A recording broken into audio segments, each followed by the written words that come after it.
सुप्रभात दर्शक बंधु आज अक्टोबर 24 तारिख शुक्रवार चलतु नजर पकाइबा आज देश विदेश प्रमुख खबर गुड़ी किंतु ता पूर्व जदि आपण मैंने आम वीडियो को लाइक करना आम वीडियो को लाइक करी कमेंट रे जय जगन्नाथ लिखंतु। एसआई नियुक्ति केलेंकारी आसंता सप्ताह आसीबो सीबीआई टीम। एसआई परीक्षा केलेंकारी रे 120 जन को बांधिला क्राइम ब्रांच हेले बड़ माछंक पाखरे पहुंची पारिला नाही। चकमा देई छु मारिले मुख्य कारपरदार सरकार भावमूर्ति रे एही प्रसंग कला पड़ी। एबे मुख्यमंत्री नछोड़ बंधा भरोसा रखिछंती जे नेता अपराधी लिंक रो पर्दाफाश करिबो सीबीआई। हाँ जेकोसी मुहूर्त रे कारपरदार मानक कबाट बाड़े पारे सीबीआई। पुलिस एसआई केलेंकारी मामला रे एंट्री मारिबो सीबीआई। अति विश्व सूत्ररू मिलुथुबा सूचना अनुसार सप्ताह भितर ओडिशा रे डेरा पकाइबो दिल्लीर एक स्वतंत्र टीम। बुधवार मुख्यमंत्री एही मामला को सीबीआई हाथ को टेकी देथिले। गृह विभाग पक्षरु तुरंत केंद्र गृह मंत्रालय को लेखा जायथिला चिठी। तेबे राज्य सरकार स्पष्ट करिसेंती जे एही घटना रे अंतरराज्य तथा संगठित अपराधी लिंक रही। एणु एही मामलार तदंत सीबीआई करू। राज्य सरकार निष्पत्ति उपरे सकारात्मक आभिमुख्य ग्रहण करिछि सीबीआई। खबर अनुसार सप्ताह भितर आसबे स्वतंत्र टीम खोजिबे किए बिक्री करिथिला पुलिस चाकरी किए केमिति करिथिला डील मास्टर माइंड को भी खोजा जिवो। अन्य पक्षरे एही घटना को नहीं अधिकारी नेता और कारपरदार छाती धड़पड़ हेलानी। कटकरे कालीपूजा भसाणी पर पुलिस सजाग बढ़िला सुरक्षा व्यवस्था। कटकरे कालीपूजा भसाण पर सजाग हेला पुलिस बढ़िला सुरक्षा व्यवस्था छक छकरे मुतयन हेले पुलिस। उत्सव को शांति श्रृंखलार सह सारिबा को पुलिस लक्ष्य रखिथिबा बेले आज कटकरे कालीपूजा भसाण उत्सव हेबाकु जाउछि। एणु सुरक्षा व्यवस्था को बढ़ाई दिया जायछि। स्पर्शकातर अंचल रे पैंतरा मारुछंती स्पेशल यूनिट विभिन्न छकरे मुतयन होइछंती 64 प्लाटून पुलिस फोर्स। तेबे बछा बछा पुरुखा ऑफिसर को दिया जायछि दायित्व गुइंदा सूचना को दिया जायछि प्राधान्य। तेबे दुर्गापूजा भली कालीपूजा भसाण रे जेभली किछि अप्रीतिकर परिस्थिति न उपजे सेथिप्रति तीक्ष्ण नजर रखिछि पुलिस। शांति श्रृंखलार सह भसाणी सारिबाकू पूर्वरु दुई पक्षर मुरबी मानक सह घन घन आलोचना मध्य करा जायछि। विशृंखलाकारी अपप्रचार करुथुबा एवं गुजब सृष्टिकारी उपरे कड़ा नजर रखिछंती पुलिस। तेबे दुर्गा पूजार भूल जेपरी कालीपूजा रे पुनरावृत्ति न हुए सेथिप्रति मध्य सजाग रहिछि पुलिस विभाग। दुर्गा पूजा भसाण समय होइथिबा गोष्ठी संघर्ष जोगु सबु दिग प्रति ध्यान दिया जाउथबा जणा पड़िछि। प्राथमिक विद्यालय छात्र छात्री पाठ जगिबे सरकार। पंचम अष्टम श्रेणी छात्र छात्री वार्षिक परीक्षार कराजिबो मूल्यांकन। एणिकी पंचम अष्टम श्रेणी छात्र छात्री वार्षिक परीक्षार मूल्यांकन कराजिबो। जिला स्तर में प्रश्नपत्र छपाजिबा सह सुरक्षा व्यवस्था मध्यरे एहाकू रखाजिबो। परीक्षा दिन सकाळे विद्यालय रे पहुंचिबो प्रश्नपत्र। परीक्षार सुपरिचालना पई गणशिक्षा विभाग पक्षरु एभली गाइडलाइन जारी करा जायछि। तेबे पंचम अष्टम रु पाठ जगिबे सरकार। पंचम अष्टम श्रेणी छात्र छात्री वार्षिक परीक्षार मूल्यांकन होबो। 50 मार्कर परीक्षा देबे विद्यार्थी पास करनथिले देबे सप्लीमेंटारी परीक्षा। तेबे गाइडलाइन जारी करिछि गणशिक्षा विभाग। पंचम श्रेणी पिलांक पई मौखिक और लिखित परीक्षा अनुष्ठित हेबो। मोट 50 मार्क रु 10 मार्क मौखिक और 40 मार्क लिखित परीक्षा हेबो। सेपरि अष्टम श्रेणी केवल 50 मार्कर लिखित परीक्षा कराजिबो। जिला स्तर में प्रश्नपत्र छपाजिबो। परीक्षा दिन सकाळे विद्यालय रे पहुंचिबो एही प्रश्नपत्र। परीक्षार सुपरिचालना पई गणशिक्षा विभाग पक्षरु गाइडलाइन जारी करा जायछि। एनै तदारक पई 3 स्तरीय स्टीयरिंग कमिटी मध्य गठन करा जायछि। तेबे गणशिक्षा विभाग सचिवक अध्यक्षतार गठित होइछि स्टीयरिंग कमिटी। जिलापालक अध्यक्षतार जिला स्तरीय परिचालना कमिटी गठन हेबो। ब्लॉक स्तर में ब्लॉक शिक्षा अधिकारी अध्यक्षतार कमिटी गठन कराजिबो बोली जणा पड़िछि। नुआपड़ा जितबाकू बीजेपी बड़ प्लान 8 जोन जगिबे 8 मंत्री। नुआपड़ा उपनिर्वाचन जितबाकू बीजेपी कसरत। नुआपड़ा उपनिर्वाचन पर 8 मंत्री को 8टी जोन दायित्व दि जाइथिबा जणा पड़िछि। 8टी जोन को जगिबे एही 8 जण मंत्री। तेबे मिलिथिबा सूचना मुताबक बंजरी पाई रवि नारायण नायक को दायित्व मिलिथिबा बेले सुनादेश पाई गणेश राम सिंह खुंटिया को दायित्व दि जाइछि। सेहिपरि पाताळेश्वर पाई मंत्री गोकुलानंद मल्लिक, जयजंघा पाई कृष्णचंद्र पात्र, कोना भैरा ପାଇଁ ବିଭୂତିଭୂଷଣ ଜେନା, ଯୋଗେଶ୍ୱର ପାଇଁ ନିତ୍ୟାନନ୍ଦ ଗଣ୍ଡଙ୍କୁ ଦାୟିତ୍ୱ ଦିଆଯାଇଥିବା ଜଣାପଡ଼ିଛି। ସେପରି ନୂଆପଡ଼ା ଏନ୍ଏସି ଜଗିବେ ମୁକେଶ ମହାଲିଂ ଏବଂ ଖରିଆର ରୋଡ୍ ଏନ୍ଏସି ପାଇଁ କୃଷ୍ଣଚନ୍ଦ୍ର ମହାପାତ୍ରଙ୍କୁ ଦାୟିତ୍ୱ ଦିଆଯାଇଥିବା ଜଣାପଡ଼ିଛି। କମିଶନରେଟ୍ ପୋଲିସରେ ଚାଲିଛି କ'ଣ? ପୋଲିସ ବିଭାଗର ମୁଖା ଖୋଲିଦେଲେ ମହିଳା ସବ୍ ଇନ୍ସପେକ୍ଟର। କମିଶନରେଟ୍ ପୋଲିସର ମହିଳା ଅଫିସରଙ୍କ ବୟାନକୁ ନେଇ ଏବେ ଉଠୁଛି ପଡ଼ୁଛି ପୂରା ଓଡ଼ିଶା। କହୁ କହୁ କହିଦେଲେ ଓଡ଼ିଶା ପୋଲିସର ଭିତିରି କଥା। ନିଜେ ପୀଡ଼ିତା ହୋଇ ଭୁବନେଶ୍ୱର ମହିଳା ଥାନାକୁ ଯିବା ପରେ ତାଙ୍କ ସହ ଯାହା ଘଟିଲା ତାହା ଶୁଣିଲେ ଆପଣଙ୍କ ପାଦତଳୁ ବି ମାଟି ଖସିଯିବ। ତେବେ ମହିଳା ଏସ୍ଆଇଙ୍କ ଅଭିଯୋଗ ଅନୁସାରେ ସୁବେଦାର ଯଶବନ୍ତ ଆଚାର୍ଯ୍ୟ ଓରଫ ରୋଶନ ତାଙ୍କୁ ଶାରୀରିକ ଶୋଷଣ କରିବା ସହ ଗର୍ଭବତୀ ହେବା ପରେ ଗର୍ଭ ନଷ୍ଟ କରିବା ଭଳି ସଙ୍ଗୀନ ଅଭିଯୋଗ ନେଇ ଯାଇଥିଲେ ଥାନାକୁ। ଏଫ୍ଆଇଆର୍ କପି ପାଇବାକୁ ବି ତାଙ୍କୁ ନାକେଦମ ହେବାକୁ ପଡ଼ିଥିଲା। ଓଲଟି ଅଭିଯୁକ୍ତ ଆଇଏଏସ୍ଙ୍କୁ ମିଳିଥିଲା ଜ୍ୱାଇଁ ଚର୍ଚ୍ଚା। ପୀଡ଼ିତା ନିଜେ ଜଣେ ସବ୍ ଇନ୍ସପେକ୍ଟର ହୋଇଥିବାରୁ ତାଙ୍କୁ ନିୟମ କାନୁନ ବେଶ୍ ଜଣାଥିଲା। ସେଥିଲାଗି ସେ ନିଜ ଥାନାରେ ଅଭିଯୋଗ ନ କରି ବାଛିଥିଲେ ମହିଳା ଥାନା। କିନ୍ତୁ ମହିଳା ଥାନାରେ ନ୍ୟାୟ ପାଇବା ବଦଳରେ ମିଳିଥିଲା ଅତ୍ୟାଚାର। ସେ କହିଛନ୍ତି ଯେ ଅଭିଯୋଗ କରିଛନ୍ତି ଗୋଟିଏ ଆଉ ଦଫା ଲାଗିଛି ଆଉ ଗୋଟିଏ। ଅଭିଯୋଗ ପତ୍ରରେ ଦୁଷ୍କର୍ମ ବାବଦରେ ସଫା ସଫା ଲେଖିଥିଲେ ମହିଳା ସବ୍ ଇନ୍ସପେକ୍ଟର, କିନ୍ତୁ ପୋଲିସ ହାଲୁକା ଦଫା ଲଗାଇ କାମ ଚଳାଇ ଦେଇଥିଲା। ତେବେ ଏଠାରେ ପ୍ରଶ୍ନ ଉଠୁଛି, ଯଦି ମହିଳା ପୋଲିସ ଅଫିସରଙ୍କୁ ଥାନାରେ ଏଭଳି ବ୍ୟବହାର କରାଯାଉଛି ତାହେଲେ ସାଧାରଣ ମହିଳାଙ୍କ କ୍ଷେତ୍ରରେ କ'ଣ ଘଟୁଥିବ? କମିଶନରେଟ୍ ପୋଲିସରେ ଯଦି ବ୍ୟବସ୍ଥା ଏମିତି, ତେବେ ଉପାନ୍ତରେ ବ୍ୟବସ୍ଥା କେମିତି ଥିବ, ଯାହାକୁ ନେଇ ବର୍ତ୍ତମାନ ବୁଦ୍ଧିଜୀବୀ ମହଲରେ ମଧ୍ୟ ଚର୍ଚ୍ଚା ଜୋର ଧରିଛି। ନିଲାମ ହେବ ପୂର୍ବ ସରକାରଙ୍କ ଅମଳର ପ୍ରକଳ୍ପ, ପ୍ରଶାସନ ଡାକିଲା ଟେଣ୍ଡର। କୋରାପୁଟ ଜିଲ୍ଲା ବୋରିଗୁମାରେ ବିଭିନ୍ନ ପ୍ରକଳ୍ପ ନିଲାମ ହେବ। ଏଥିପାଇଁ ପ୍ରଶାସନ ଡାକିଲା ଟେଣ୍ଡର। ଅନ୍ୟପଟେ ଅଡୁଆ ସୃଷ୍ଟି କରିଛନ୍ତି ଠିକାଦାର। ପ୍ରକଳ୍ପ ନିଲାମ ହେଲେ ଆମ ପଇସା ଦେବ କିଏ ବୋଲି ପ୍ରଶାସନକୁ ପ୍ରଶ୍ନ କରିଛନ୍ତି ଠିକାଦାର। 2021-22 ଆର୍ଥିକ ବର୍ଷରେ ବୋରିଗୁମାର ବିଭିନ୍ନ ପଞ୍ଚାୟତରେ 30 କୋଟିରୁ ଅଧିକ ଟଙ୍କା ଖର୍ଚ୍ଚ କରି ନିର୍ମାଣ ହେଲା ମାଳ ମାଳ ପ୍ରକଳ୍ପ।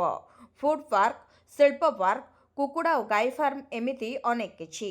ଉଦ୍ଦେଶ୍ୟ ସ୍ୱୟଂ ସହାୟକ ଗୋଷ୍ଠୀର ମହିଳାଙ୍କୁ ସ୍ୱାବଲମ୍ବୀ କରାଇବା। ହେଲେ ଉଦ୍ଘାଟନ ପରଠୁ ଗୋଟେ ବି ପ୍ରକଳ୍ପ କାର୍ଯ୍ୟକ୍ଷମ ହୋଇପାରିନି। ସବୁଠି ତାଲା ଝୁଲିଛି। ମୂଲ୍ୟବାନ ଯନ୍ତ୍ରାଂଶ ସବୁ ଚୋରି ହୋଇଯିବା ସହ ଆଉ କିଛି ନଷ୍ଟ ହୋଇଗଲାଣି। ଏବେ ପୁନରୁଦ୍ଧାର ପାଇଁ ନିଲାମ କରିବାକୁ ଅଣ୍ଟା ଭିଡ଼ିଛି ପ୍ରଶାସନ। ହେଲେ ପ୍ରକଳ୍ପ କାମ କରିଥିବା ଠିକାଦାରଙ୍କୁ ଏଯାଏଁ ବିଲ୍ ନ ମିଳିଥିବା ଅଭିଯୋଗ ଆସିଛି। ପ୍ରକଳ୍ପ ନିଲାମ ହେଲେ ବିଲ୍ କିଏ ଦେବ ବୋଲି ପ୍ରଶ୍ନ କରିଛନ୍ତି ଠିକାଦାର। ତେବେ ନୂଆ ସରକାର ଏହି ପ୍ରକଳ୍ପ ପାଇଁ ଟଙ୍କାଟିଏ ଖର୍ଚ୍ଚ କରିବେ ନାହିଁ ବୋଲି ରୋକଠୋକ ମନା କରିଦେଇଛନ୍ତି। ତେଣୁ ବିକଳ୍ପ ପାଇଁ ନିଲାମ କଥା ଚିନ୍ତା କରିଥିବା କହିଛନ୍ତି ବୋରିଗୁମା ବିଡିଓ। ପ୍ରଥମେ ସ୍ୱୟଂ ସହାୟକ ଦଳର ମହିଳାଙ୍କୁ ଅଗ୍ରାଧିକାର ଦିଆଯିବ, ସଫଳ ନହେଲେ ଅନ୍ୟ ଲୋକଙ୍କୁ ସୁଯୋଗ ମିଳିବ। ତେବେ ପ୍ରକଳ୍ପର ପୁନରୁଦ୍ଧାର ପାଇଁ ପ୍ରଶାସନ ଯେଉଁ ପ୍ରୟାସ ଆରମ୍ଭ କରିଛି ତାକୁ ଅଞ୍ଚଳବାସୀ ସ୍ୱାଗତ କରିଛନ୍ତି। ହେଲେ ଠିକାଦାରଙ୍କ ସମସ୍ୟାର ସମାଧାନ ପ୍ରଶାସନ କିପରି କରିବ ତା ଉପରେ ରହିଛି ସମସ୍ତଙ୍କ ନଜର। ଭୂତକୋଠି ପାଲଟିଛି 208 ସ୍କୁଲ ଘର, ପିଲାଙ୍କ କୋଠା ଜମୁଛି ମଦ୍ୟପଙ୍କ ଆଡ୍ଡା। ଦିନେ ଯେଉଁ ସ୍ଥାନରେ ବସି ପାଠ ପଢ଼ୁଥିଲେ ପିଲା, ଏବେ ସେହି ସ୍ଥାନ ବୁଲା ଗାଈଗୋରୁ ଓ ମଦ୍ୟପଙ୍କ ଚରାଭୂମି ପାଲଟିଛି। ଗୋଟିଏ ଦୁଇଟି ନୁହେଁ, କେନ୍ଦ୍ରାପଡ଼ା ଜିଲ୍ଲାର 208ଟି ସ୍କୁଲର ସମାନ ଅବସ୍ଥା। ଜିଲ୍ଲାରେ ସ୍କୁଲ ଗୁଡ଼ିକର ମିଶ୍ରଣ ପରେ ଘରଗୁଡ଼ିକ ଅଦରକାରୀ ହୋଇପଡ଼ିଛି। ସ୍କୁଲ କୋଠା ଉପରେ କାହାରି ନଜର ରହିଲା ନାହିଁ। ତେଣୁ କବାଟ ଝରକା ତାଡ଼ି ନେଲେ ଦୁର୍ବୃତ୍ତ। ଅପରିଷ୍କାର ପରିବେଶରେ ଗଛ ଲତା ମାଡ଼ିଯିବା ସହ କେତେକ ସ୍ଥାନରେ ଉଇହୁଙ୍କା ହୋଇଗଲାଣି। ଅଧିକାଂଶ ବିଦ୍ୟାଳୟରେ ମଦ୍ୟପମାନେ ଆଡ୍ଡା ଜମାଇବାରୁ ଘରଗୁଡ଼ିକ ଏବେ ଧ୍ୱଂସାଭିମୁଖୀ। ବନ୍ଦ ପଡ଼ିଥିବା ବିଦ୍ୟାଳୟ କୋଠାଗୁଡ଼ିକ ବ୍ୟବହାରଯୋଗ୍ୟ କରାଯାଉ ଏବଂ ସରକାରୀ ଘର ନଷ୍ଟ ନ କରି ପାଠାଗାର କିମ୍ବା ଅନ୍ୟାନ୍ୟ କାମରେ ବ୍ୟବହାର କରିବାକୁ ଦାବି ହୋଇଛି। ସରପଞ୍ଚ ଅଧୀନରେ ଥିବା କୋଠାର ରକ୍ଷଣାବେକ୍ଷଣ ପଞ୍ଚାୟତ ସ୍ତରରେ କରିବା କଥା। ଯଦି କରୁନାହାନ୍ତି ତେବେ ତୁରନ୍ତ ଅନ୍ୟ ବ୍ୟବସ୍ଥା କରାଯିବ ବୋଲି କହିଛନ୍ତି ଜିଲ୍ଲାପାଳ। ପୀତବାସ ପଣ୍ଡା ହତ୍ୟା ମାମଲା ଆଉ ଜଣେ ଅଭିଯୁକ୍ତର ଆତ୍ମସମର୍ପଣ। ବ୍ରହ୍ମପୁରର ଆଇନଜୀବୀ ପୀତବାସ ପଣ୍ଡା ହତ୍ୟା ମାମଲାରେ ଆଉ ଜଣେ ଅଭିଯୁକ୍ତର ଆତ୍ମସମର୍ପଣ। मास्टर माइंड तथा पूर्वतन विधायक विक्रम पंडा मुख्य सहयोगी थाना रे आत्मसमर्पण करिछि। बैद्यनाथपुर थाना रे सरेंडर करिछि विक्रम पंडा सहयोगी सुदर्शन जेना। एही हत्या घटना रे विक्रम पंडा को पुलिस गिरफ करथिबा बेले एही घटना रे वर्तमान सुधा 13 जन को गिरफ कर सारिछि पुलिस। सूचना अनुसार विक्रम पंडा को गजपति नगर स्थित बासभवन रु उठाई आनी जेरा करबा सह शार्प शूटर चिंटू को पुलिस बेंगालुरु टेकी आनी पचराउचरा करथिला। तेबे चिंटू निकटरू एक बंधुक जबत होइथिबा सह सेपटे पुरीरू आउ जणे अभियुक्तଙ୍କୁ ମଧ୍ୟ पुलिस उठाई नेबा सह समुद्र बाली से लुचिथिबा एवं बंधुक भी जबत होइथिला। जणे कॉर्पोरेटर और छात्र नेता मिसाई मोट 15 जन को पुलिस अटक रखी तदंत चलाई। सेपटे विक्रम पंडा को उठाई नेबा परे तांको घर बाहर प्रबल उत्तेजना देखा मिलता। विक्रम पंडा समर्थक समेत अनेक आईनजीवी सेठारे एकत्रित होते। तेबे गंजाम बीजेडी पक्षरु विक्षोभ करा किंतु यार भितरे विक्रम को गिरफ करथिला पुलिस। आईनजीवी पीतवास पंडा हत्याकांड मामला रे पुलिस कब्जा मुख्य शार्पशूटर चिंटू। गुरुंडी गले मिलिब भत्ता। बालेश्वर रेमुणा ब्लॉक अंतर्गत आलदा गाँ पाती सिंह गोड़ू पाद कटि जाइछि। गुरुंडी चलुछन्ति। दिव्यांग नाती सह अधा भंगा कांथर ददरा घरे रोचन्ति। तेबे चलिबाकू भरोसा केवल 1000 टंकार वार्धक्य भत्ता, जहाकू जानिले आपण अनुभव करिवे केते कष्टकर एही दिव्यांग जीवन जंत्रणार करुण कहानी। गुरुंडी गले मिलुछि भत्ता, पुणी वर्धित नुहे मात्र 1000 टंका। घरठारू किछि बाट एमिति गले ऑटो किंबा काहाकू बाट खर्च देले 5 किलोमीटर दूर बैंक को नहीं जिवो। भत्ता टंका आनिले दिव्यांग नाती और जेजेमा चलिबे। जेतेबेले दारिद्र्य असहायता और अक्षमता मनुष्य को कबलित करे सरकार अणदेखा करती, सेतेबेले पाती सिंह भली वृद्धांक कहानी सामना को आसे। तेबे स्वामी 2 पुओ बोहू नाती को नेइथिला पातींको संसार। समय चक्र रे सबु बदली गला। स्वामी सान पुओ बोहू आरपारी को चलीगले। बड़ पुओ बोहू अलगा रुहंती, माँ कथा बुझंती नाही। एभली स्थिति रे दिव्यांग नाती सह ददरा घरे रही प्रतिदिन बंचिबा पई संग्राम करुछंती वृद्धा जनक। वृद्धांक पाखरे दिव्यांग सर्टिफिकेट नाही कि नाती को भी भत्ता मिलुनी। एठारे प्रश्न उठुछि, असहाय को घरे जाए भत्ता देबार व्यवस्था थिले भी एई वृद्धा को अणदेखा काहेकि और केउ परिस्थिति रे से एमिति गुरुंडी जिबाकू बाध्य हेले। तार तदंत करी तुरंत पाती सिंह और तार नाती को भत्तार व्यवस्था करा जाऊ बोली बुद्धिजीवी महल रे चर्चा होछि। पछकू पछ आसुछि 2टी लघुचाप बात्या टार्गेट रे दक्षिण ओडिशा। शीतुआ सकाळ को अपेक्षा करथिबा ओडिशावासी एबे आहुरी 2टी लघुचापर प्रकोप सहिबे। दक्षिण पश्चिम मौसुमी राज्यरू विदाय नहीं सारी भी आहुरी सप्ताहे राज्य में वर्षा संभावना रही। उभय लघुचाप मिसी बात्या आशंका सृष्टि करुवा बेले एजाएं पाणीपाग विज्ञानी माने बात्या को नहीं कौन आकलन करना। तेबे दक्षिण पश्चिम बंगोपसागर उपरे आज एक स्पष्ट चिन्हित लघुचाप क्षेत्र सृष्टि होइछि। यह धीरे धीरे पश्चिम उत्तर पश्चिम आड़ को गति करने सह घनीभूत होई आसंता काली सुधा तमिलनाडु और दक्षिण आंध्र प्रदेश उपकूल दक्षिण पश्चिम और संलग्न पश्चिम केन्द्रीय बंगोपसागर अवपातर रूप नेब। परवर्ती 24 घंटे यह पश्चिम उत्तर पश्चिम आड़ को गति करी उत्तर तमिलनाडु पुडुचेरी और दक्षिण आंध्र प्रदेश उपकूल आड़ को गति करिब एवं अधिक घनीभूत हेब। तेबे यह केते घनीभूत हेब और केउ रूप नेब से नहीं भारतीय पाणीपाग विभाग आईएमडी कौन स्पष्ट चित्र देना। यह अवपात जो उपकूल और दक्षिण ओडिशा रे 25 तारिख पर्यंत बिजुली घड़घड़ी सह वर्षा संभावना थिबा आंचलिक पाणीपाग विज्ञान केन्द्र पक्षरु कुआଯାଇଛି। सेहिभଳି आसंता 26 किंबा 27 तारिख बेलको दक्षिण बंगोपसागर आउ एक लघुचाप सृष्टि होई पारे बोली आकलन करिसेंती विशिष्ट पाणीपाग विशेषज्ञ शरद साहू। एथिसह आसंता 29 किंबा 30 तारिख बेलको बंगोपसागर आउ एक लघुचाप सृष्टि हेबार संभावना रहितबा आकलन करा जाउछि। तेबे वर्तमान सृष्टि होइतबा लघुचाप बेसी घनीभूत न होई पारे ए पर्यंत बात्या नै कोनोसी संभावना नथिबा कहिसेंती पाणीपाग विशेषज्ञ। तथापि दक्षिण ओडिशा जिलागुड़िकरे अधिक वर्षा हेबा नै आकलन करा जायछि। प्रथम लघुचापर प्रभाव बेसी न पड़िपारे किंतु द्वितीयर प्रभाव अधिक रहबो बोली से आकलन करिसेंती। बढ़िला बीजेडीर टेंशन 8 मासरे बंधा हेलाणी 4 नेता। केबे खनि दुर्नीति तो केबे दुष्कर्म, केबे जमी जालियाती तो केबे हत्या मामला। एभली बड़ बड़ अपराध रे अभियुक्त होई 8 मासरे बंधा हेलेणी बीजेडीर 4 टाणुआ नेता, जहाकु नै एबे अकଳରେ पड़िछि शंख शिविर। आईनजीवी पीतवास पंडा हत्या मामलार अभियुक्त बीजेडी नेता तथा पूर्वतन विधायक विक्रम पंडा को गिरफ्त करिछि ब्रह्मपुर पुलिस। विक्रम को पुलिस बांधिबा परे तांको बेल को कोर्ट खारज करिसेंती आउ एबे विक्रम जेल जाइछंती। एने राज्य राजनीति रे उठिछि झड़। बीजेडी को गुंडा दल बोली कही कड़ा समालोचना करिसेंती विरोधी। खाली विक्रम जे बीजेडी रो अडुआ बढ़ाइछंती ता नुहे। वर्ष आरंभरू खଣି दुर्नीति रे छंदी होइतिबा राजा चक्रंक गिरफ्तारी मध्य बीजेडी पई टेंशन बढ़ाइथिला। एतिकिरे सरी नथिला बीजेडी नेतांक अपराधिक तालिका। जमी जालियाती सह कोटी कोटी टंका ठकई मामला रे गत मासरे बंधा होइथिले निमापड़ा बीजेडी रो टाणुआ नेता दिलीप नायक। हत्या, दुर्नीति, ठकई बाद सबुठारू संगीन अपराध दुष्कर्म अभियोग भी छंदी होइछि बीजेडी। एभली एक घूर्ण्य मामला रे बीएमसी रो बीजेडी कॉर्पोरेटर अमरेश जेना गिरफ पर दल तांकू बीजेडी रु निलंबित करथिला। तेबे गत 8 मास भितरे गिरफ होइतबा एही 4 नेता दलर टाणुआ नेता बोलांती जहांक बिना समर्थन रे बीजेडी दुर्बल कहले किछि भूल हेबनी। हेले विरोधी दलर सर्वोच्च आसन रे बसितबा नवीन को नेतृत्व को नहीं एबे प्रश्न उठिछि। पूर्वरु क्षमता रे थिबा बीजेडी नेता माने अपराध घटाइबाकू साहस केमिति करुछंती। विलंबरे हेउ पछे पुलिस एक्शन नेउछि आ एहाकू विरोधी राजनैतिक रंग मारुछंती। एठी प्रश्न उठुछि नुआपड़ा उपनिर्वाचन पूर्वरु बीजेडी रो टाणुआ नेता गिरफ हेबा शंख पई समस्या करबनी त। 3 मास जाए 7 ब्लॉक डीओंक दरमा बंद। कटक जिलापाल सिंधे दत्तात्रय एक बड़ कार्यानुष्ठान नहीं। 7 ब्लॉक डीओंक दरमा बंद करिसेंती जिलापाल। मनरेगा काम त्वरान्वित नहीं जिलापाल असंतोष प्रकाश करी अक्टोबर डिसेम्बर पर्यंत दरमा बंद करिसेंती। आठगड़, बांकी, सालेपुर, माहांगा, निश्चित कोइली, नरसिंहपुर और टांगी चौदार ब्लॉक रे सठिक ढंग से मनरेगा काम होइनी। तेणु एही समस्त ब्लॉक वीडियो को दरमा बंद नहीं निर्देश दिया जायछि।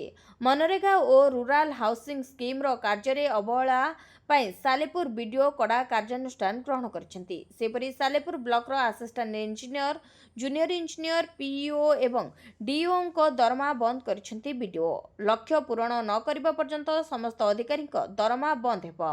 तेबे जिलापालक रिव्यू रे कार्यर अवहेला होइतिबा जणा पड़िबा परे सालेपुर वीडियो एभली कड़ा आभिमुख्य नेतिबा जणा पड़िछि। पुणी हारिला भारत, 2 विकेट रे जितिला ऑस्ट्रेलिया। ऑस्ट्रेलिया विपक्ष द्वितीय दिनिकिया रे पराजित होइछि टीम इंडिया। घरोई ऑस्ट्रेलिया दल 2 विकेट रे विजयी होइछि। 265 रन रो विजय लक्ष्य को पिछा करी घरोई दल 22 बॉल बाकी थाई 8 विकेट विनिमय रे टार्गेट पूरण करथिला। दल पक्षरु मैथ्यू सर्वाधिक 74 एवं कपूर कनोली 61 रन करी दलर विजय रे बड़ भूमिका ग्रहण करथिले। तेबे भारत पक्षरु अर्शदीप सिंह, हर्षित राणा एवं वाशिंगटन सुंदर 2टी लेखाएं विकेट नेथिले। मोहम्मद सिराज एवं अक्षर पटेल गोटे लेखाएं विकेट अख्तियार करथिले। फलरे 3 मैच विशिष्ट श्रृंखला को गोटे मैच बाकी थाई ऑस्ट्रेलिया 2-0 रे जीति नेछि। तेबे गुरुवार मैच रे भारत प्रथमे बैटिंग करी रोहित शर्मा को 73 रन एवं श्रेयस अय्यर को 61 रन बल रे निर्धारित 50 ओवर रे 9 विकेट हराई 264 रन संग्रह करथिला। अक्षर पटेल 44 रन संग्रह करथिले। अन्य कोनोसी बैट्समैन भलो स्कोर करिबारे सफल होई पारि नथिले। तेबे ऑस्ट्रेलिया पक्षरु आदम जांपा सर्वाधिक 4 विकेट नेथिबा बेले जावियर बाटलेट 3 और मिचेल स्टार्क 2टी विकेट अख्तियार करथिले। बिहार निर्वाचन, तेजस्वी विरोधी मेंटर मुख्यमंत्री प्रार्थी। बिहार निर्वाचन पर विरोधी मेंटर मुख्यमंत्री प्रार्थी घोषणा होइछंती। आरजेडी नेता तेजस्वी यादव को विरोधी मेंट दलगुड़िक पक्षरु मुख्यमंत्री प्रार्थी करा जायछि। पूर्वरु भी तेजस्वी निजको प्रार्थी भावे घोषणा करथिले। या उपरे अन्य विरोधी दलगुड़िक नीरव रहिथिले। सेबेठारु तेजस्वी ही विरोधी मेंटर मुख्यमंत्री प्रार्थी बोली जना पड़ुथिला। केवल घोषणा को अपेक्षा रहिथिला। या व्यतीत उपमुख्यमंत्री प्रार्थी मध्य घोषणा करा जायछि। विकासशील इंसान पार्टी बा वीआईपी मुख्य मुकेश साहानी को उपमुख्यमंत्री प्रार्थी भावे चयन करा जायछि। विरोधी मेंटरे कांग्रेस रहिथिले भी एही दलरू कोनोसी नेता मुख्यमंत्री किंबा उपमुख्यमंत्री प्रार्थी होई नांती। विरोधी मेंटरे आसन भागबंटा को नहीं विवाद रहितिला। शेषरे वरिष्ठ कांग्रेस नेता अशोक गेहलोत पाटना रे पहुंची सब दल सह आलोचना करी मुख्यमंत्री भावे तेजस्वी ना घोषणा करथिले। हाट पई आसीबो एसओपी, बीएमसी नेला निष्पत्ति। ରାଜଧାନୀର ବିଭିନ୍ନ ହାଟ ପାଇଁ ଏସ୍ଓପି ଆଣିବ ବିଏମ୍ସି। ରାଜଧାନୀର 20ଟି ବଡ଼ ହାଟରେ ଏହି ଏସ୍ଓପି ଲାଗୁ ହେବ। ଏନେଇ ବିଏମ୍ସି ମେୟର ସୁଲୋଚନା ଦାସ ସୂଚନା ଦେଇଛନ୍ତି। ବିଏମ୍ସି ଅଧିକାରୀଙ୍କ ଉପସ୍ଥିତିରେ ହାଟ କମିଟି ନିର୍ବାଚନ ହେବ। ସବୁ ହାଟ ଦୋକାନୀଙ୍କ ପାଇଁ ଗ୍ରୁପ୍ ଇନ୍ସୁରାନ୍ସ ହେବ। ହାଟରେ ଏନ୍ଫୋର୍ସମେଣ୍ଟ କଡ଼ାକଡ଼ି ହେବ। ତେବେ କୌଣସି ଦୋକାନୀ ଜରିପାଲ ଟାଣିପାରିବେ ନାହିଁ ଏବଂ ରାସ୍ତା ଉପରକୁ ମାଡ଼ି ବ୍ୟବସାୟ କରିପାରିବେ ନାହିଁ। ମିଛ ଚାକିରି ପ୍ରଲୋଭନ 2 ଗିରଫ 62 ଲକ୍ଷ ଟଙ୍କା ଜବତ। ଟଙ୍କା ନେଇ ମିଛ ଚାକିରି ଦେବା ଅଭିଯୋଗରେ ସମ୍ବଲପୁର ପୋଲିସ 2 ଜଣଙ୍କୁ ଗିରଫ କରିଛି। ଅଭିଯୁକ୍ତଙ୍କଠାରୁ ପୋଲିସ 62 ଲକ୍ଷ ଟଙ୍କା ଜବତ କରିଛି। ଟଙ୍କା ନେଇ ମିଛ ଚାକିରି ଦେବା ସହ ମିଛ କାମ କରାଉଥିବା ଅଭିଯୋଗରେ ସମ୍ବଲପୁର ପୋଲିସ ନିକଟକୁ ଆସିଥିଲା। ଏଣୁ ପୋଲିସ ପକ୍ଷରୁ ଜିଲ୍ଲାରେ ନଜର ରଖାଯାଇଥିବା ବେଳେ ବୁର୍ଲା ଥାନା ଅନ୍ତର୍ଗତ ଚିପିଲିମା ଅଞ୍ଚଳରେ ଏକ ବଡ଼ ଜନସମାଗମ ହୋଇଥିଲା। ଗିରଫ ଅଭିଯୁକ୍ତମାନେ ଲୋକଙ୍କ ଭରସା ଜିତି ସଫେଇ କର୍ମୀ ଭାବେ କାର୍ଯ୍ୟ ଦେବା ପାଇଁ 2 କୋଟି ଟଙ୍କା ଠକି ନେଇଥିବା ସମ୍ବଲପୁର ଏସ୍ପି ମୁକେଶ ଭାମୁ କହିଛନ୍ତି। ତେବେ ଏମାନେ ବରଗଡ଼, ସମ୍ବଲପୁର, ସୋନପୁର ଓ ବୌଦ୍ଧ ଜିଲ୍ଲାରେ ନିଜର ନେଟୱାର୍କ ଚଳାଇଥିବା ଏସ୍ପି କହିଛନ୍ତି। ଏମାନେ ଜଣଙ୍କୁ ଚାକିରି ଦେବା ପାଇଁ 12,000 ଟଙ୍କା ଲେଖାଏଁ ନେଉଥିବା ଏସ୍ପି ସୂଚନା ଦେଇଛନ୍ତି। ତେବେ ବୁର୍ଲା ପୋଲିସର ଅଭିଯୋଗ ଆଧାରରେ ରାହୁଲ ରାୟ ଓ ପଦ୍ମାଳୟା ତାଣ୍ଡି ନାମକ 2 ଜଣ ଅଭିଯୁକ୍ତଙ୍କୁ ଗିରଫ କରାଯାଇଛି। ଆର୍ ମ୍ୟାକ୍ସ ପ୍ରାଇଭେଟ ଲିମିଟେଡ୍ ନାଁରେ ଗୋଟିଏ ମିଛ କମ୍ପାନୀ ମଧ୍ୟ ଖୋଲିଥିବା ଏସ୍ପି କହିଛନ୍ତି। ତେବେ ମିଛ ନିଯୁକ୍ତି ଦେଇଥିବା ଲୋକଙ୍କୁ କିଛି ଦିନ ମିଛ କାମ ମଧ୍ୟ କରାଇଛନ୍ତି ବୋଲି ଏସ୍ପି ସୂଚନା ଦେଇଛନ୍ତି। ଏଟିଏମ୍ରୁ ଟଙ୍କା ଉଠାଇବା ପାଇଁ ନୂଆ ନିୟମ କଲା ଆର୍ବିଆଇ। ଏଟିଏମ୍ରେ କାରବାର ନେଇ ନୂଆ ନିୟମ ଲାଗୁ କରିଛି ଭାରତୀୟ ରିଜର୍ଭ ବ୍ୟାଙ୍କ। ଏଥିରେ ମାଗଣା କାରବାରର ସୀମା, ନଗଦ ଜମା ଏବଂ ଉଠାଇବା ପାଇଁ ନିୟମ ଏବଂ ଅତିରିକ୍ତ ଶୁଳ୍କ ଅନ୍ତର୍ଭୁକ୍ତ ରହିଛି। ଏଟିଏମ୍ କାରବାର, ନଗଦ ସୀମା ଏବଂ ବ୍ୟାଙ୍କ ଶୁଳ୍କ ସମ୍ପର୍କରେ ଆର୍ବିଆଇ ନୂତନ ନିୟମ ସ୍ପଷ୍ଟ କରିଛି। ମେଟ୍ରୋ ସହରଗୁଡ଼ିକରେ ଗ୍ରାହକମାନେ ଏଟିଏମ୍ରେ 3 ଥର ମାଗଣା କାରବାରର ସୁବିଧା ପାଇଥାନ୍ତି, ଯେଉଁଥିରେ ନଗଦ ଉଠାଣ ଏବଂ ବାଲାନ୍ସ ଯାଞ୍ଚ ଉଭୟ ଅନ୍ତର୍ଭୁକ୍ତ। ଅନ୍ୟ ସ୍ଥାନରେ ଏଟିଏମ୍ ଗ୍ରାହକମାନଙ୍କୁ 5 ଥର ମାଗଣା କାରବାର ପ୍ରଦାନ କରାଯାଏ। ଯଦି ଆପଣ ଏହି ସୀମା ଅତିକ୍ରମ କରନ୍ତି, ତେବେ ବ୍ୟାଙ୍କଗୁଡ଼ିକ ଏକ ଶୁଳ୍କ ନେବେ। ପ୍ରତି କାରବାର ପାଇଁ ସର୍ବାଧିକ 23 ଟଙ୍କା ଏବଂ ଜିଏସ୍ଟି ପ୍ରଯୁଜ୍ୟ ରହିବ। କିଛି ବ୍ୟାଙ୍କ ଅଣ ଆର୍ଥିକ କାରବାର, ଯେପରିକି ବାଲାନ୍ସ ଚେକ୍ ପାଇଁ 11 ଟଙ୍କା ଆଦାୟ କରିଛନ୍ତି। ସୌମ୍ୟରଞ୍ଜନ ମୃତ୍ୟୁ ମାମଲା ବଢ଼ିଲା ତତ୍କାଳୀନ ଡିଏଫ୍ଓଙ୍କ ଅଡ଼ୁଆ। ବହୁ ଚର୍ଚ୍ଚିତ ଏସିଏଫ୍ ସୌମ୍ୟରଞ୍ଜନ ମୃତ୍ୟୁ ମାମଲାରେ ପୁଣି ବଢ଼ିଲା ତତ୍କାଳୀନ ଡିଏଫ୍ଓ ସଂଗ୍ରାମ ବେହେରାଙ୍କ ଅଡ଼ୁଆ। ତତ୍କାଳୀନ ଡିଏଫ୍ଓଙ୍କ ଆଗୁଆ ଜାମିନ ଆବେଦନ ଖାରଜ ହୋଇଛି। ରୋଷେୟା ମନ୍ମଥ କୁମ୍ଭଙ୍କର ମଧ୍ୟ ଆଗୁଆ ଜାମିନ ଆବେଦନ ଖାରଜ ହୋଇଥିବା ଜଣାପଡ଼ିଛି। ଉଭୟଙ୍କୁ ତଳ କୋର୍ଟରେ ଜାମିନ ଆବେଦନ ପାଇଁ ହାଇକୋର୍ଟ ଅନୁମତି ଦେଇଛନ୍ତି। 2021 ଜୁଲାଇ 12ରେ ଅର୍ଦ୍ଧଦଗ୍ଧ ଅବସ୍ଥାରେ ସୌମ୍ୟରଞ୍ଜନ ଉଦ୍ଧାର ହୋଇଥିଲେ। ପରବର୍ତ୍ତୀ ଅବସ୍ଥାରେ ଚିକିତ୍ସାଧୀନ ବେଳେ ତାଙ୍କର ମୃତ୍ୟୁ ହୋଇଥିଲା। ତେବେ ସୌମ୍ୟଙ୍କ ପତ୍ନୀ ବିଦ୍ୟା ଭାରତୀଙ୍କ ନାଁରେ ମାମଲା ରୁଜୁ ହୋଇଥିବା ବେଳେ ତାହା ଏବେ ବିଚାରାଧୀନ ରହିଛି। ଦୁର୍ଗାପୁର ଗଣଦୁଷ୍କର୍ମ ମାମଲାରେ ହେବ ଟିଆଇ ପରେଡ୍। ଦୁର୍ଗାପୁରରେ ଓଡ଼ିଆ ଡାକ୍ତରୀ ଛାତ୍ରଙ୍କ ଗଣଦୁଷ୍କର୍ମ ମାମଲାରେ ଦୁର୍ଗାପୁର କୋର୍ଟ ଅଭିଯୁକ୍ତମାନଙ୍କର ଟେଷ୍ଟ ଆଇଡେଣ୍ଟିଫିକେସନ୍ ବା ଟିଆଇ ପରେଡ୍ ପାଇଁ ନିର୍ଦ୍ଦେଶ ଦେଇଛନ୍ତି। ଏହି ଘଟଣା ଅକ୍ଟୋବର 10 ତାରିଖରେ ଘଟିଥିଲା। ତେବେ ପୀଡ଼ିତା ଏବଂ ତାଙ୍କ ସହପାଠୀ ୱାସେଫ ଅଲି ରାତ୍ରି ଭୋଜନ ପାଇଁ ସେମାନଙ୍କ ମେଡିକାଲ କଲେଜ କ୍ୟାମ୍ପସ ବାହାରକୁ ଯାଇଥିବା ସମୟରେ ଏହି ଗଣଦୁଷ୍କର୍ମ ହୋଇଥିଲା। ଅଭିଯୁକ୍ତମାନଙ୍କ ମଧ୍ୟରୁ 3 ଜଣ ଏକ ନିର୍ଜନ ଜଙ୍ଗଲ ଅଞ୍ଚଳରେ ଏହି 2 ଜଣଙ୍କୁ ଦେଖିଥିଲେ। ସେମାନେ ପ୍ରଥମେ ଟଙ୍କା ଦାବି କରିଥିଲେ। ତେବେ ପୁରୁଷ ବନ୍ଧୁ ଟଙ୍କା ଆଣିବା ପାଇଁ ଯାଇଥିବା ସମୟରେ ପୀଡ଼ିତାଙ୍କୁ ଦୁଷ୍କର୍ମ କରାଯାଇଥିଲା ବୋଲି ଅଭିଯୋଗ ହୋଇଛି। ପରେ ଆଉ 2 ଜଣ ବ୍ୟକ୍ତି ଘଟଣାସ୍ଥଳକୁ ଆସିଥିଲେ। ତେବେ ପୀଡ଼ିତାଙ୍କ ଫୋନ୍ ଅଭିଯୁକ୍ତମାନେ ଛଡ଼ାଇ ନେଇଥିଲେ। ଏହି ଘଟଣାରେ ସମସ୍ତ ଅଭିଯୁକ୍ତଙ୍କ ସହ ଡାକ୍ତରୀ ଛାତ୍ରଙ୍କ ପୁରୁଷ ବନ୍ଧୁଙ୍କୁ ଗିରଫ କରାଯାଇଥିଲା। ତେବେ ଏମାନଙ୍କ ଟିଆଇ ପରେଡ୍ ପାଇଁ କୋର୍ଟ ନିର୍ଦ୍ଦେଶ ଦେଇଛନ୍ତି। ଦ୍ରୁତ ଗତିରେ ହ୍ରାସ ପାଉଛି ସୁନା ରୂପା ଦର, ଏକାଥରେ କମିଲା 30,000 ଟଙ୍କା। ଦୀପାବଳି ପରେ ସୁନା ଏବଂ ରୂପା ମୂଲ୍ୟରେ ଦ୍ରୁତ ହ୍ରାସ ଘଟିଛି। ସୁନା ଏହାର ସର୍ବକାଳୀନ ସର୍ବୋଚ୍ଚ ମୂଲ୍ୟରୁ 5,677 ଟଙ୍କା ହ୍ରାସ ପାଇଛି ଏବଂ ରୂପା ଏହାର ରେକର୍ଡ ସର୍ବୋଚ୍ଚ ମୂଲ୍ୟରୁ 25,599 ଟଙ୍କା ହ୍ରାସ ପାଇଛି।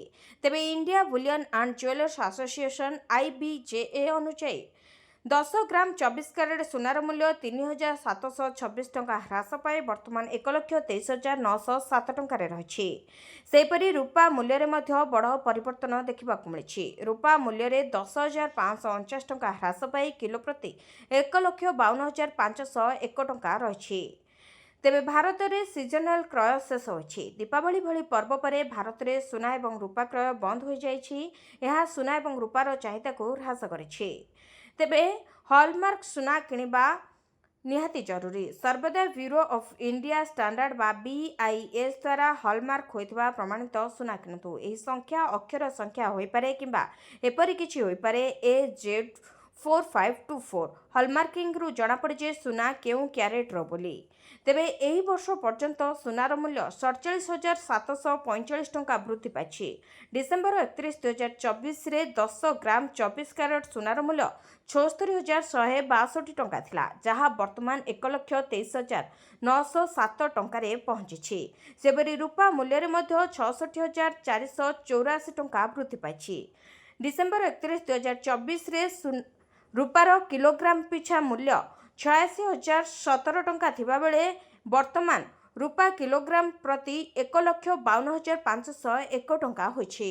ଚାଷୀଙ୍କ ଖାତାକୁ ଆସିବ 2,000 ଟଙ୍କା, ଜାଣନ୍ତୁ ସମ୍ପୂର୍ଣ୍ଣ ଖବର। ପିଏମ୍ କିଷାନର 20ତମ କିସ୍ତି ଟଙ୍କା ଚାଷୀଙ୍କ ଖାତାକୁ ଆସି ସାରିଥିବା ବେଳେ ଏବେ 21ତମ କିସ୍ତି ଟଙ୍କାକୁ ନେଇ ଚର୍ଚ୍ଚା ଜୋର ଧରିଛି। ତେବେ ଏହି ଟଙ୍କା କେବେ ଆସିବ ସେ ନେଇ ଜାତୀୟ ଗଣମାଧ୍ୟମରେ ଖବର ବାରମ୍ବାର ପ୍ରକାଶ ପାଉଛି। ଜାତୀୟ ଗଣମାଧ୍ୟମର ରିପୋର୍ଟ ଅନୁସାରେ ପିଏମ୍ କିଷାନର 21ତମ କିସ୍ତି ଟଙ୍କା ଅକ୍ଟୋବର ଲାଷ୍ଟ କିମ୍ବା ନଭେମ୍ବର ଫାର୍ଷ୍ଟରେ ଆସିପାରେ। ତେବେ ଛଟ୍ ପୂଜା ପୂର୍ବରୁ ଏହି ଟଙ୍କା ସରକାର ଚାଷୀଙ୍କ ଖାତାକୁ ପଠାଇ ପାରନ୍ତି ବୋଲି ଚର୍ଚ୍ଚା ହେଉଛି। କିନ୍ତୁ ଏନେଇ ସରକାରଙ୍କ ପକ୍ଷରୁ କୌଣସି ବି ବିଜ୍ଞପ୍ତି ଜାରି କରାଯାଏ ନାହିଁ। ତେବେ ସରକାର ଚାଷୀଙ୍କୁ ଆର୍ଥିକ ସ୍ତରରେ ସୁଦୃଢ଼ କରିବା ପାଇଁ ଚାଷୀଙ୍କ ଖାତାକୁ ସିଧାସଳଖ 6,000 ଟଙ୍କା ପଠାଉଛନ୍ତି। ଏହି ଟଙ୍କା ବର୍ଷକୁ ଥରେ ଚାଷୀଙ୍କ ଖାତାକୁ ଆସୁଛି। ତେବେ 3ଟି କିସ୍ତିରେ ଚାଷୀଙ୍କ ଖାତାକୁ ଆସୁଛି ଏହି 6,000 ଟଙ୍କା। ପ୍ରତି କିସ୍ତିରେ 2,000 ଟଙ୍କା ଲେଖାଏଁ ଚାଷୀଙ୍କ ଖାତାକୁ ଆସୁଛି। ସୁଭଦ୍ରା ଯୋଜନାରେ ଆବେଦନ କରିନଥିଲେ ଏବେ ହିଁ କରାଇ ନିଅନ୍ତୁ, ନଚେତ୍ ମିଳିବନି 20,000 ଟଙ୍କା। ସୁଭଦ୍ରାର ତୃତୀୟ ପର୍ଯ୍ୟାୟ ଟଙ୍କା ଅନେକ ହିତାଧିକାରୀଙ୍କ ଖାତାକୁ ଆସି ସାରିଥିବା ବେଳେ